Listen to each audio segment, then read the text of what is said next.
There's a thing about rooftops that most people don't understand. When you're up there, really up there, with the wind pushing against your chest and the whole town spread out below you like a map someone forgot to fold, you don't feel small. You feel like you're the only person alive who actually sees things. Not just looks at them. Sees them. That's what Elias used to say, anyway. I knew him before all of it. Before the letters, before the men in dark cars, before the world decided it had been keeping a secret from him his entire life. I knew him when he was just a 19-year-old kid in a sun-faded work shirt, climbing someone else's house with a bucket of tar and a patch kit that had seen better days. So let me tell you about him the way I actually knew him. Not the way the papers wrote it. Not the way that one television journalist decided to frame the whole thing, all dramatic music and slow-motion footage of palace gates. That version of Elias, I barely recognize. The real one? I'll try to get him right. Harwick. A village in the south of England. Not the kind of place you'd put on a postcard. Not ugly, exactly. Just ordinary. The sort of place where everyone knows what everyone else had for breakfast and the most exciting thing that happened in a given week was someone's sheep getting loose on the roundabout. Elias grew up on Pemmer Street. A narrow road with terraced houses pushed so close together they looked like they were leaning on each other for warmth. His mum, Donna, had lived there her whole life. Her mum before her. It was one of those houses where the wallpaper in the hallway hadn't changed since 1987 and nobody had ever thought to ask why. Not because they didn't have taste. Just because some things, when they stay long enough, become invisible. His dad, well. His dad is where the story starts to get complicated. But I'll get to that. Donna worked at the council offices. Filing, mostly. Answering phones when they were understaffed, which was always. She wore the same 3 cardigans on rotation and she made a shepherd's pie on Sundays that I genuinely believe could have ended wars. She was one of those women who carried everything quietly. The kind where you only realize how much she was holding when you see her put it down, just for a second, and her shoulders drop about 3 inches. She raised Elias alone. Told him his father had left when things got difficult. That was the phrase she used. Left when things got difficult. She said it like it was a weather report. No bitterness. Just facts. Elias never pushed her on it. Not because he didn't care, I think he cared more than he ever let on, but because he wasn't that kind of kid. He didn't ask for things he didn't think he'd get. He was practical. Almost stubbornly practical for someone his age. He left school at 16. Not because he was struggling, he was actually sharp, the kind of quiet smart that teachers either love or completely overlook depending on how much patience they have that term. He left because Donna had been having trouble with her back, the council had cut her hours, and the rent on Pemmer Street didn't care about any of that. He started working with a man called Derek Holt. Derek ran a one-man roofing operation out of a white van with a cracked wing mirror and a Magic Tree air freshener that had been hanging there so long it had lost any smell entirely. He was in his late 50s, built like a wardrobe, and had the particular brand of gruffness that British working men sometimes develop as a kind of armor where they say almost nothing warm but everything they do tells you something different. He took Elias on as a laborer. Carrying tiles. Mixing slurry. Holding things steady while Derek worked. Within 6 months, Elias was doing more than Derek. Not to show off. Just because he was curious about how things fit together. He'd spend his lunch breaks reading about roof structures on his phone. Watching videos. Asking Derek questions that Derek would answer with a grunt and then give a real answer to about 20 minutes later when he thought it over. You got a head for it, Derek told him once. Just like that. Didn't look up from what he was doing. Elias told me about it later and he was almost embarrassed, the way he smiled. Like he wasn't used to that kind of thing landing. The work was hard. Physical in a way that stays in your body at the end of the day. Your hands at the end of a week on a roof in November, cracked at the knuckles, every callus telling its own story. Elias would come home to Pember Street smelling of cement and cold air, and Donna would have tea waiting, and they'd sit at the kitchen table in that comfortable silence that some people are lucky enough to have with their parents. He didn't complain. Not once, as far as I ever heard. There was something in him, though. Something that didn't quite fit the life. I noticed it before I could name it. When we'd be out somewhere, the pub on a Friday, or just walking into town, he'd stop sometimes. Just stop and look at something. A building. A church spire. An old gate. Not like a tourist looks at things. More like recognition. Like something in him was trying to place it. I mentioned it to him once and he just shrugged. I like old things, he said. Things that lasted. I thought that was just Elias being Elias. I didn't know yet that there was a reason. His mom got a letter when he was 22. She didn't tell him about it straight away. That's important. She sat on it for nearly 3 weeks. Elias told me later that he noticed something had changed in her. She was quieter at meals, which is saying something, and she kept looking at him the way you look at something you're about to have to give away. He asked her twice if she was all right. She said yes, she was fine, bit tired. The third time he asked, she went to her bedroom and came back with an envelope. Not a normal envelope. Thick, cream-colored. The kind that has weight to it. The kind that costs more than the paper inside. She set it on the kitchen table between them like it was something that might move if she put it down too fast. I need to tell you something, she said. And I need you to not say anything until I'm done. Because if I stop, I don't know if I'll start again. Elias looked at the envelope. Then, at her. And he waited. She told him everything. His father, the man who had left when things got difficult, hadn't been a normal man in the way Elias had always assumed. He hadn't left because he was irresponsible, or frightened, or selfish, or any of the quiet stories Elias had probably written for himself over the years in lieu of real information. He had left because he had been made to leave. His name was Edward Callaway Vance. And he was the younger son of a man who ran one of the oldest private estates in the south of England. Not royalty, I want to be clear about that, because the newspapers later had a habit of blurring lines for drama. But a lineage. Old money. Old name. Old rules. Edward had met Donna at a music festival in the summer of 1999. She'd been 23. He'd been 25. By all accounts, including Donna's, told quietly at a kitchen table 23 years later, it had been the kind of thing that feels inevitable when it's happening and impossible to explain afterwards. They'd been together for almost 2 years. When Donna fell pregnant, Edward went to his family. His father, Elias's grandfather, had responded the way men of that particular background sometimes do when the world doesn't arrange itself the way they expected. He had made Edward a very clear choice. Walk away from the woman and the child, or walk away from everything the family name carried. Edward had been weak. That's Donna's word. She said it without anger, just with the exhaustion of someone who had long since finished grieving it. He had been weak, and he had chosen the name, and he had never contacted her again. But his father, the old man himself, had died the previous year. And Edward had died 8 months after that. A heart attack. Sudden. 51 years old. And there were solicitors now, and a will, and questions about inheritance that had apparently been sitting in sealed documents for 2 decades, and Elias's name was in them. Elias's name. In a will. For an estate. He didn't say anything for a long time after she finished. The tea went cold. Donna had her hands wrapped around her mug.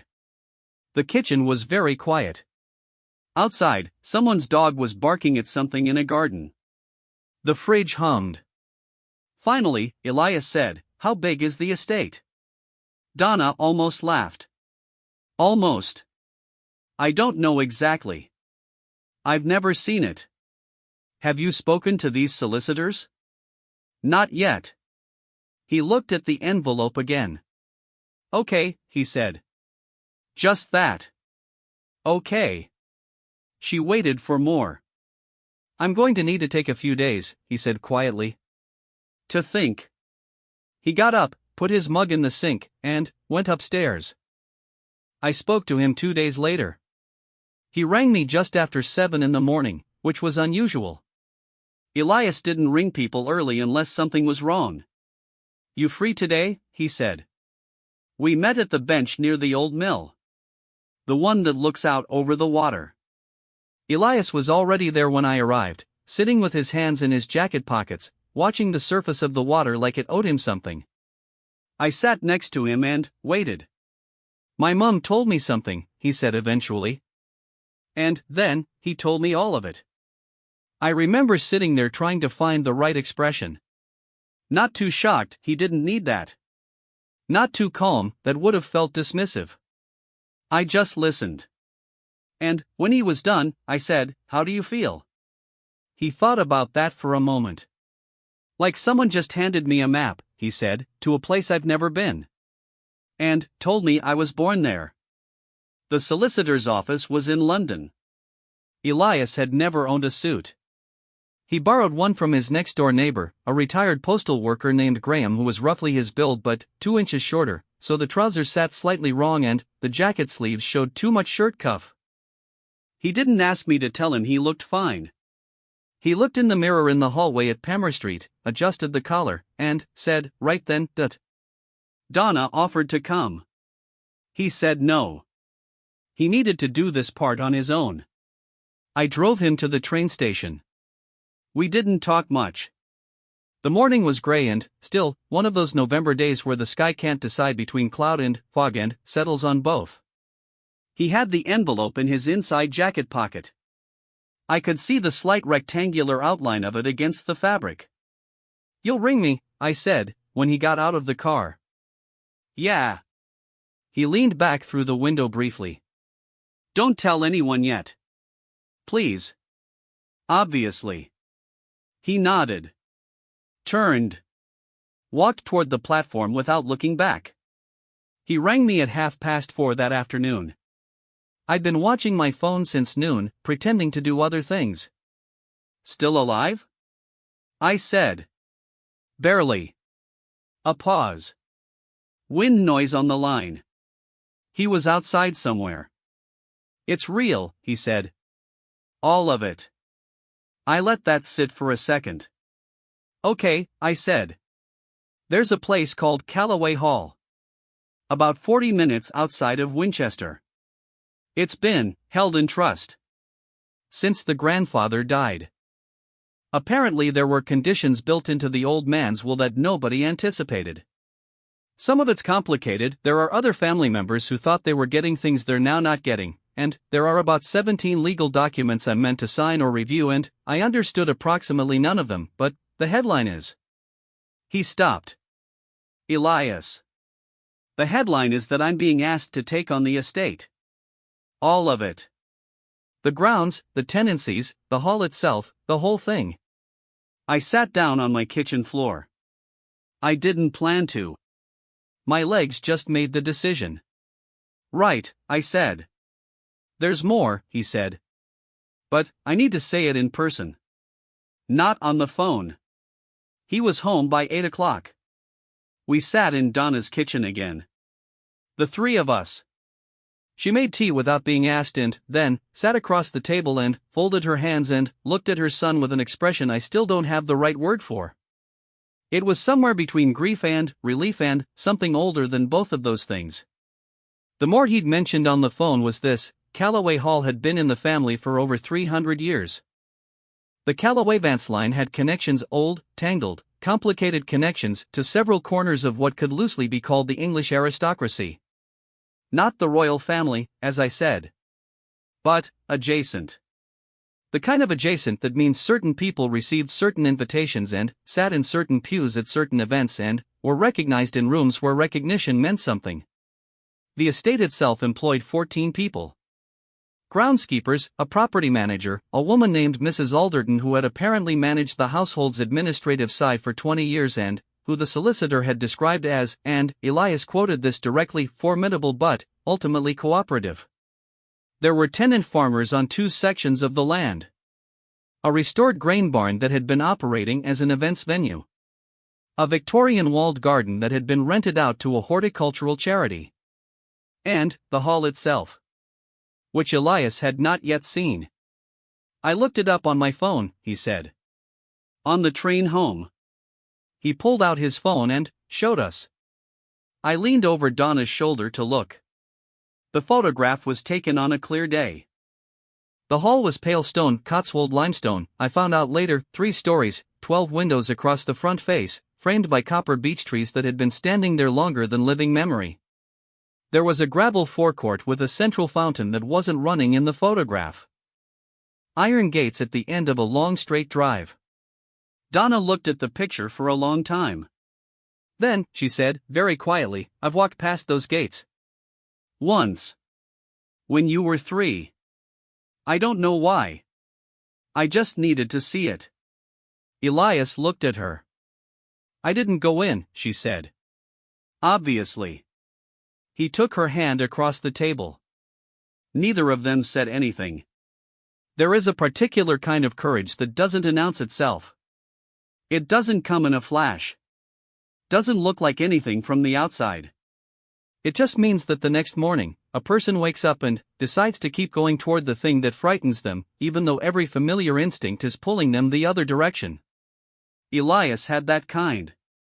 The first visit to Callaway Hall was arranged for the following Thursday. Just Elias and the solicitor, a careful man named Mr. Forsyth, who wore a tie clip and spoke at a precise, even pace, like someone who had learned long ago that the best way to deliver complicated information was to give it no more weight than it required and trust the other person to absorb it. I drove Elias to Winchester. He'd asked me to come that far. He didn't ask me to go in with him, and I didn't offer. We pulled off the A road onto a smaller road. Then, a smaller one again. Beech trees on both sides, their roots pushing the tarmac up in places. And, then, the gates. They were open when we arrived. A man in a wax jacket was waiting by them. That turned out to be one of the groundskeepers, a Scotsman named Gareth who had been there for 11 years and who shook Elias's hand with the firm, matter-of-fact grip of a person who had decided to form no opinion until he'd seen what this was. Elias got out of the car. He stood for a moment at the gate and looked down the drive. He had his work hands. His old jacket. His borrowed suit trousers, because he'd put them on again in some attempt at appropriate dressing. His hair was slightly too long and there was a faint scar on his jaw from the time he'd slipped on a roof in 2021 and caught himself on a tile edge. He looked like a person who fixed roofs for a living. And he walked through the gates. Mr. Forsyth gave him a tour that lasted nearly 2 hours. I waited in the car. I had a thermos of coffee and a podcast about the history of lighthouses that I did not absorb a single word of. When Elias came back, he sat in the passenger seat and stared through the windscreen for a moment. "Well," I said.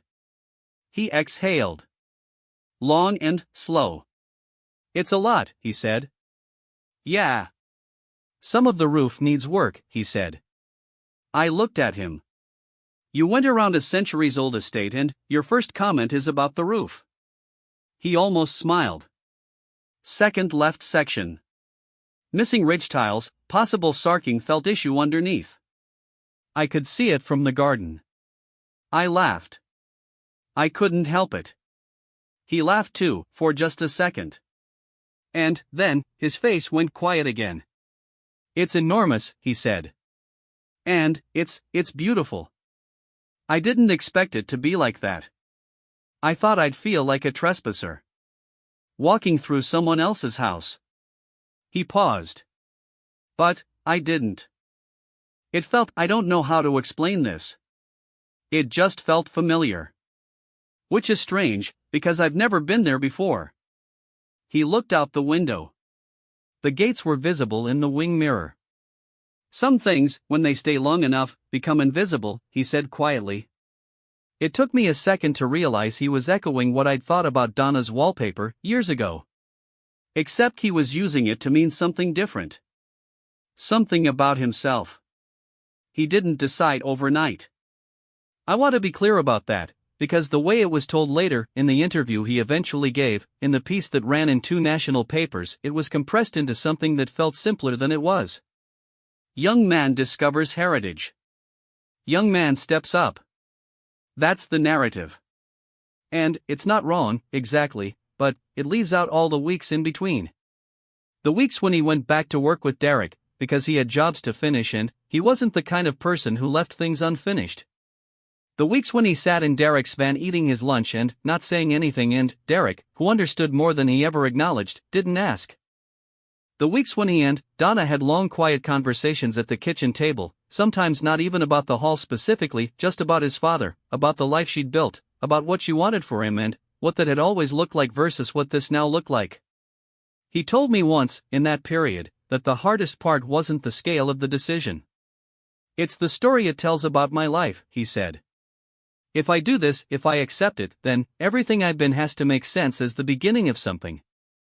And I never thought of my life as having a beginning. I just thought it was everything. Complete already. Maybe it can be both, I said. He thought about that for a long time. There was one afternoon in December that I think was the real turning point, though he never said so directly. He went back to the hall alone. He hadn't arranged it with Mr. Forsyth. He just drove there, parked outside the gates, and, because the side gate near the groundskeeper's cottage was unlocked, walked in. He found Gareth in the walled garden, doing something to a frost-damaged frame. They didn't speak for a bit. Elias walked around the garden, looking at things. The old brick walls. The trained fruit trees. A stone path with moss growing in the cracks. Eventually Gareth said, without looking up, "You have questions?" "Loads," said Elias. "What's the most important one?" Elias thought for a moment.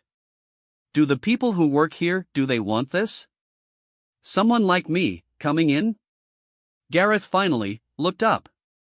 He had a direct way of looking at people. "What they want," he said slowly, "is someone who gives a damn about the place. Someone who sees it. Whether you've got the right paperwork or the right shoes or the right accent, none of that matters as much as people think it does. What matters is whether you're here because you want to be here. Or whether you're here because it's complicated not to be." Elias held his gaze. "I'm not sure yet." Gareth nodded. "That's an honest answer." He went back to his work. "Come back when you are sure." He rang me on the 23rd of December. "I've decided," he said. "Okay. I'm going to do it. Not because it's what I'm owed, or because of the money, or because some dead man's lawyers think I should. I'm going to do it because," he stopped. Started again. "Because there's 14 people whose livelihood depends on that estate running properly. And there are tenant farmers who've been on that land for 20 years and who deserve to know what's happening. And there's a Victorian walled garden that someone built with their hands over 100 years ago and it's still there, still standing. And I know how to keep things standing."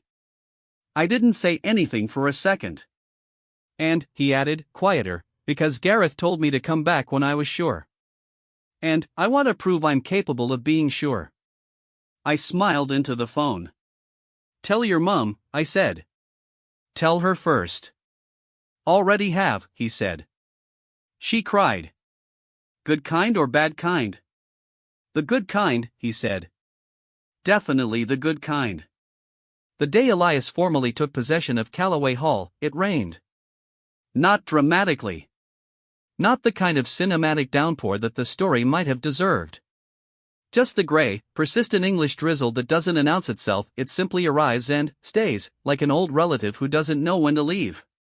I drove again. Donna came this time. She sat in the back seat in her good coat and didn't say much on the way there. She held her handbag in her lap with both hands. The motorway signs counted down the miles. Elias sat in the passenger seat and looked at the road.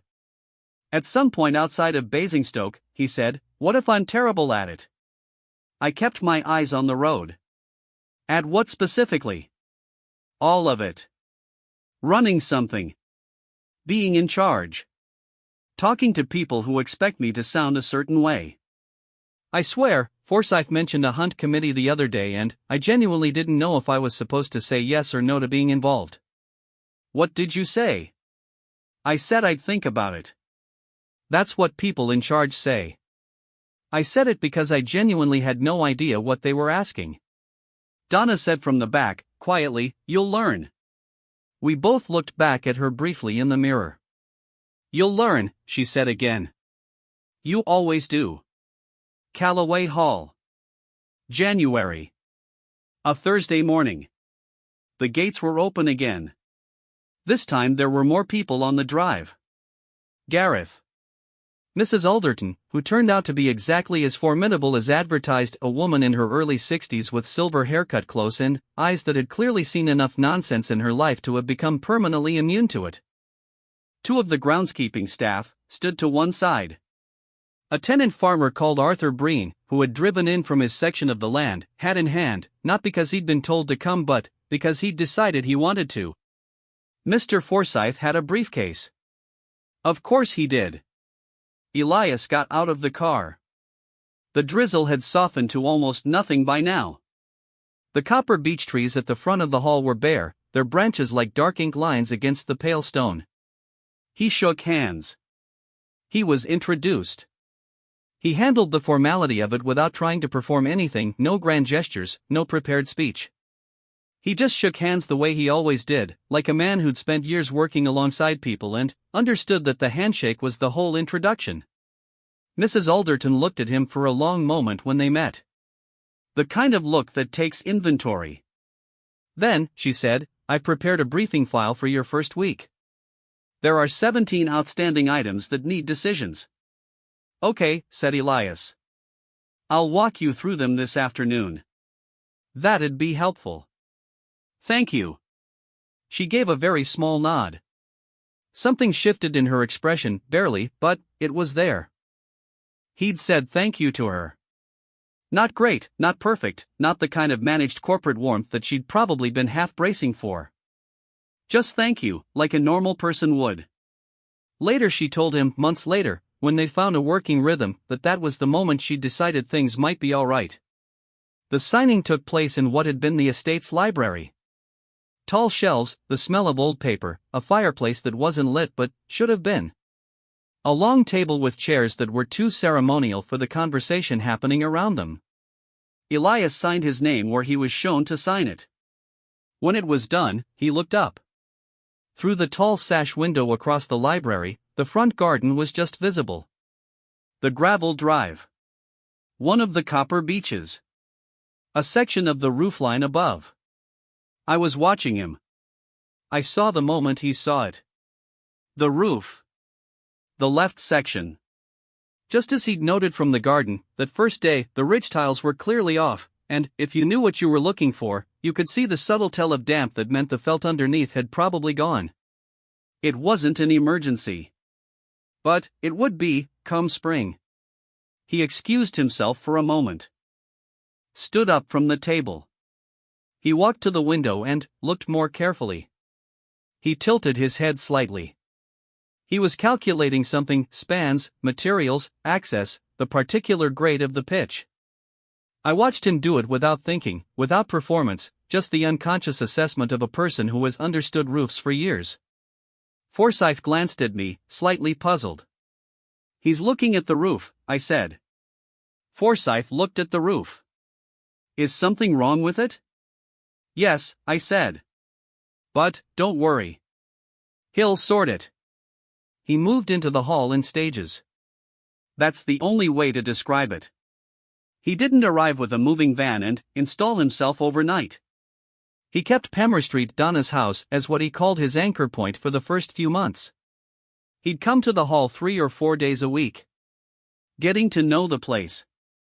Getting to know the people in it. Sitting with Mrs. Alderton at the kitchen table, not the library, not the formal sitting room, the kitchen, because that's where Elias was always most himself, going through the 17 items and then the next 17 and then the next. He got to know Arthur Breen over a series of early morning conversations in Arthur's farmyard, both of them with tea going cold in their hands while they talked about drainage issues and the land. Arthur was 70. He'd farmed there since his 30s. He had opinions about the estate that were direct and practical, and Elias received all of them seriously. At the end of one of these conversations, Arthur said, "You're not what I expected." Elias looked at him. "What did you expect?" "Someone who wanted to make a show of the place. Weddings and drone shots and all of that. I mean, the barn venue already does events, I know. I'm saying you're not that. You're interested in the land." He said it like it meant something. Which, for Arthur, it clearly did. There were complications. I'd be dishonest to leave them out. The other family members, Edward's brother, and his brother's children, who had believed they were in line for various portions of the estate, were not all gracious about developments. There was correspondence through solicitors. There was one meeting that Elias came away from looking like he'd aged several years in the space of an hour. Edward's brother, a man named Philip, had apparently sat across a table from Elias and delivered a performance of patrician contempt that included the phrase, "You can't simply inherit a position," along with the paperwork. Elias told me about it that evening. He was calm when he described it. The kind of calm that takes effort. "He's not wrong, in a sense," he said. "He is wrong," I said. "No, what he means is that there's more to it than a legal document. The history of the place, the way it connects to certain things, the expectations." He grew up knowing all of that. I didn't. "So you'll learn it." "I am learning it." He turned his mug in his hands. "But," he said something else.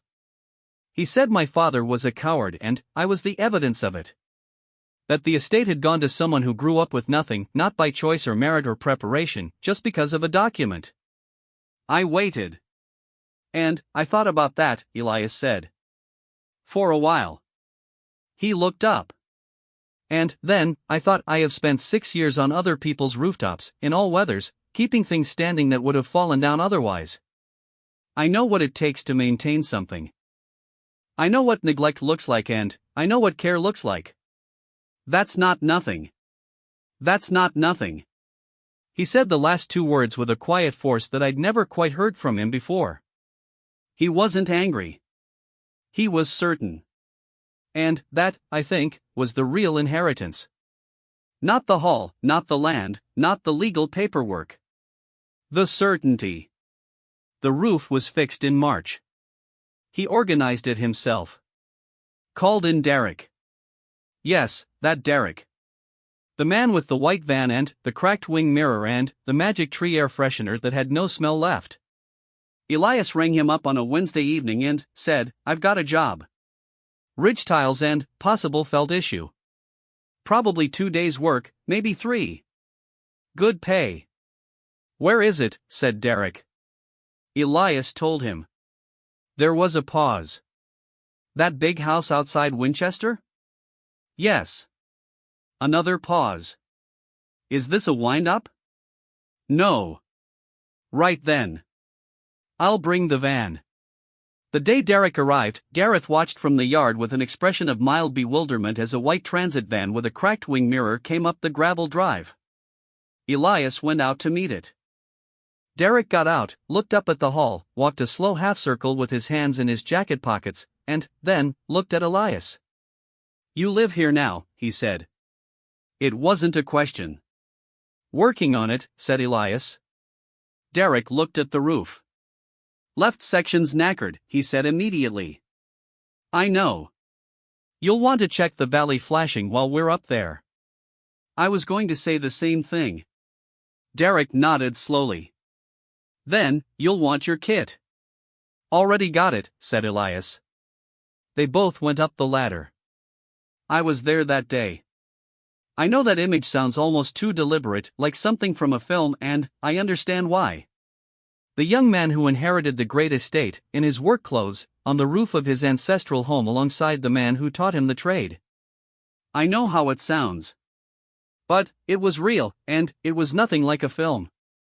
It was just two men on a roof doing a job. The tiles clicked and settled. The February wind was sharp. Elias moved with the practiced ease of someone who has done this 10,000 times and his body simply knows what to do. At one point he called something down to Gareth in the yard below and Gareth caught it and they sorted something out and then Elias went back to the ridge. Mrs. Alderton came out at midday with sandwiches, which nobody had asked for. She set them on the stone balustrade at the base of the ladder without comment and went back inside. Elias called down a thank you. Eat them before they go cold, she called back, without turning. At some point that afternoon, Derek said apropos of nothing, in the way that Derek always said important things, "You've done all right, son." Elias was lining up a ridge tile. He didn't look up. "I haven't done anything yet," he said. "I'm just getting started." "That's what I mean," said Derek. Donna came to see the hall in April. Elias collected her from Palmer Street on a Sunday morning and they drove down together. He showed her around himself, not Forsyth, not Mrs. Alderton. Him. He took her through the library, the kitchen, the garden, which was beginning to show the first green things that hadn't been there in winter, the walled garden, where the horticultural charity had tulips coming up in rows that were straight enough to make you think someone had measured them, the beech trees at the front, which in April had just come into their copper-red leaf. Donna walked through it all quietly. She asked questions, occasionally practical ones, about what needed work, about the people, about what his days looked like now. She looked at everything carefully, the way she had always looked at things she was trying to understand rather than just see. At the end, they came back around to the front of the hall. The gates were visible at the end of the drive. The same gates she had stood outside of 20 years ago, with a 3-year-old Elias who hadn't known where they were. She stood there for a while. Then, she said, "I want you to know something. Whatever this looks like from the outside, all of it, you were enough before this. You know that." Elias stood beside her. "I know," he said. "I just need you to actually know it. Not say it." He turned to look at her. "I do. I promise I do." He paused. "Because nothing here changes who I was. It just adds to it. And, the thing I was, the thing you made, that's still the most real part." She nodded. Pressed her lips together for a moment. Blinked twice. "Right," she said, in her matter-of-fact voice. "Well, Mrs. Alderton seems very competent." He laughed. "She's terrifying." "Good. You need that. I sometimes think about what it means, the shape of a life that looks like one thing for years and, then, turns out to have been something else all along. Not in a mystical sense. I don't mean destiny or fate or any of those comfortable words. I just mean, Elias spent 6 years learning how things were put together. Learning what made structures sound and what made them fail. Learning patience, and how to read a situation before you acted in it. Learning to work with people who knew more than him and to be useful to them before expecting to be followed. All of that happened on rooftops. Ordinary, unglamorous, absolutely necessary rooftops. And, then, the thing that needed him, the thing that had apparently always needed him, turned out to require precisely those skills. Not the name. Not the accent. Not the social fluency or the right education or the inherited confidence of someone who'd grown up knowing the rooms they'd one day walk into. Just someone who knew how to keep things standing. I saw him last November. Almost 2 years since the letter. He was at the hall, the Callaway Hall, which is how I'd learned to think of it, though sometimes I still have to remind myself. He was in the walled garden with Gareth, looking at plans for a restoration project. Something to do with the east wall and a section of the original drainage. He was in his work clothes. Not the borrowed suit. Not anything that announced what he was. Just his jacket, his old boots, his hands with the calluses that never fully went away. He looked up when I came through the gate and something easy crossed his face. The particular ease of someone who is, finally, in the right place. "Come look at this," he said, waving me over. "Tell me what you think." I walked over. Looked at the plans. Pretended to understand the drainage section. "Looks good," I said. He gave me a sideways look. "You have absolutely no idea what you're looking at." "None whatsoever." He smiled. Turned back to the plans. Outside the gate, the copper beech trees were in their autumn color, deep red, almost copper, catching the late light. The hall stood at the end of the drive the way it had stood for 300 years.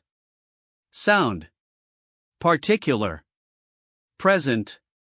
And, on the left section of the roof, the ridge tiles were new and clean and properly set, the valley flashing sealed perfectly against whatever weather came next. He grew up fixing roofs. And, it turned out that was exactly the preparation he needed. Not because the kingdom was waiting for a roofer. But, because the man the kingdom needed had been built slowly, quietly, without anyone telling him why, into exactly who was required. Some things, when they stay long enough, become invisible. And some things, when they're finally seen, turn out to have always been there.